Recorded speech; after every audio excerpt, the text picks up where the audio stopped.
Back to my channel মিষ্টির home and travel blogs. আজকে travel ব্লগে চলুন দেখে নিন কলকাতার নিউ টাউনকে প্রকৃতির কোলে দেখতে ঠিক কেমন লাগে আর সেখানে কি কি রয়েছে। নিউ টাউনকে স্মার্ট সিটিও বলা হয়।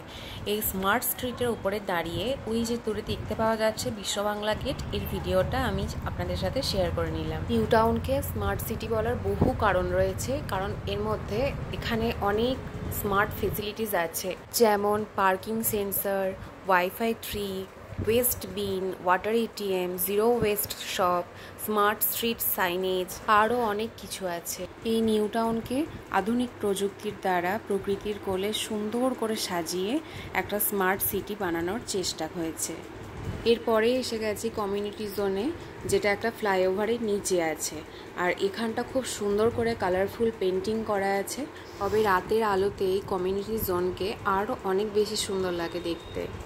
নিউ টাউন বাস স্ট্যান্ডের কাছেই আছে এটাকে হ্যাপি জোনও বলা হয়।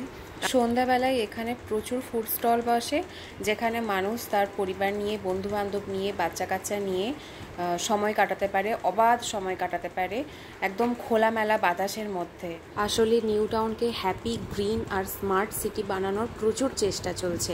এখানে কেউ আসতে চাইলে অবশ্যই রাত্রেবেলায় আসবেন, কারণ রাত্রেবেলার সৌন্দর্যটা একদম অন্যরকম থাকে, আরও অপূর্ব লাগে দেখতে। চারিদিকে আলো জ্বলার সাথে সাথে এই যে কালারগুলো রিফ্লেক্ট করেন, পুরো জায়গাটা একটা অন্যরকম লুকস দেয়।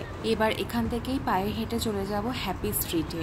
হ্যাপি স্ট্রিট নামটা কেন হয়েছে তার কিছু কারণ আছে, কারণ এর ওপর দিয়ে কোনো নন মোটরাইজ ট্রান্সপোর্ট ইউজ করা যেতে পারে। আর হচ্ছে প্রত্যেক রবিবার সকালবেলায় প্রচুর অ্যাক্টিভিটি থাকে। এই স্ট্রিটে প্রত্যেক রবিবার সকালে 3-4 ঘন্টা ব্লক থাকে এটাকে ফ্রি স্পেস করার জন্য, যেখানে যে কেউ ওয়াক করতে পারবে, জগিং করতে পারবে, সাইক্লিং করতে পারবে, যোগা করতে পারবে, কিডস জোন আছে, শুধু হাঁটাহাঁটি করতে পারবে, সাথে যে কোনো গেম আছে, প্রচুর গেম আছে যেগুলো তারা তাদের পছন্দ মতো খেলতে পারে। রাস্তার দুই ধারে শুধু গাছ আর গাছ। এটা বর্ষাকাল চলছে, এই সময়ে আমরা গিয়েছিলাম। ওই দিন কখনো বৃষ্টি, কখনো হালকা রোদ চলছে, দেখতে পাচ্ছেন প্রচুর হাওয়াও দিচ্ছিল। আর এখানে ছোট ছোট বাচ্চাদেরকে রিহার্সাল করানো হচ্ছিল 15 অগাস্টের জন্য। খুবই ছোট ছোট বাচ্চারা ছিল, আর এখানে ট্রেনারের অবস্থা খারাপ তাদেরকে ট্রেন করতে করতে। তো এখানে দাঁড়িয়ে আমরা কিছু ভিডিও ক্লিপস কালেক্ট করছিলাম। তো এই যে হ্যাপি স্ট্রিট, এটাকে নিয়ে আর কি বলবো, এত সুন্দর একটা জায়গা সময় কাটানোর জন্য। পরিবার, বন্ধুবান্ধব, বাচ্চা, যাদেরকে ইচ্ছে নিয়ে এসে সুন্দর সময় কাটানো যায়। শুধু লোকাল এখানকার যারা, তারা শুধু নয়, দূর থেকে যারা আসেন, কলকাতার আশেপাশ থেকে যারা আসেন, এখানে সারাদিন সময় কাটাতে খুব পছন্দ করেন।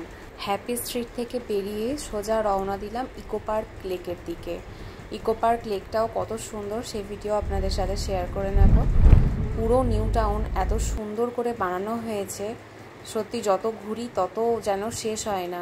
ইকো পার্ক লেক যাওয়ার পথের এই রাস্তাটা আমার ভীষণ সুন্দর লাগে। এই তো চলে এসেছি ইকো পার্ক লেক। আকাশটা মেঘমেঘ করে আছে আর সুন্দর হাওয়া দিচ্ছিল, আর সাথে ঝিরিঝিরি বৃষ্টি, সব মিলিয়ে দারুণ লাগছিল নিউ টাউনকে।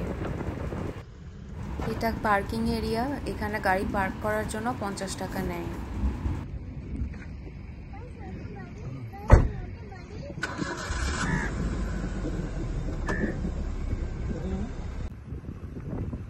লেকের পাশে সারি দিয়ে নারকেল গাছগুলো দাঁড়িয়ে রয়েছে, দেখতে কত সুন্দর লাগছে বলুন তো।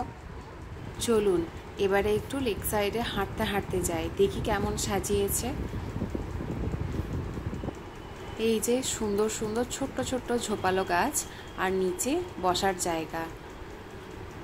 এইরকম একটা সুন্দর পরিবেশ উপভোগ করার জন্য কম খরচে কলকাতার নিউ টাউন আমার মনে হয় যথেষ্ট।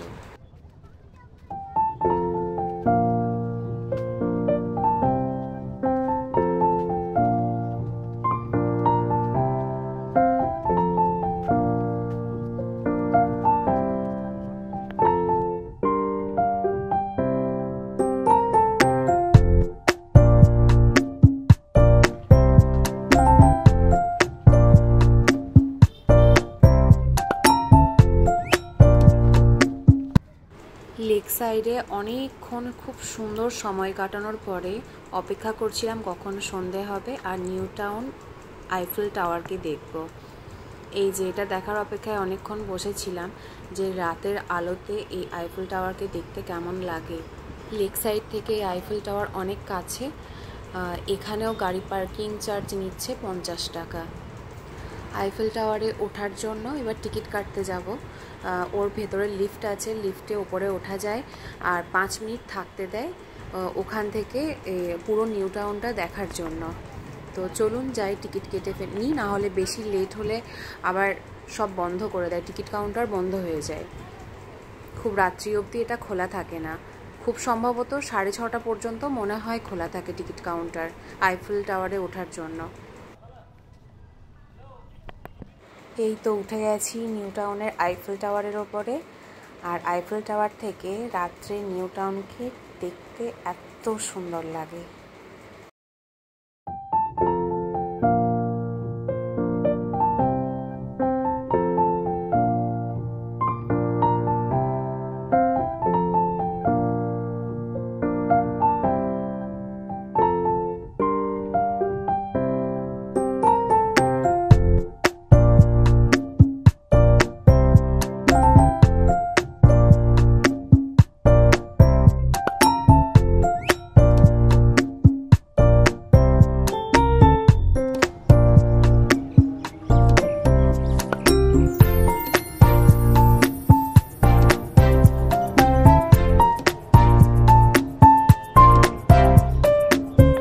আজকের ভিডিওটা যদি আপনাদের ভালো লেগে থাকে তাহলে লাইক, কমেন্ট, শেয়ার আর সাবস্ক্রাইব করতে কিন্তু ভুলে যাবেন না।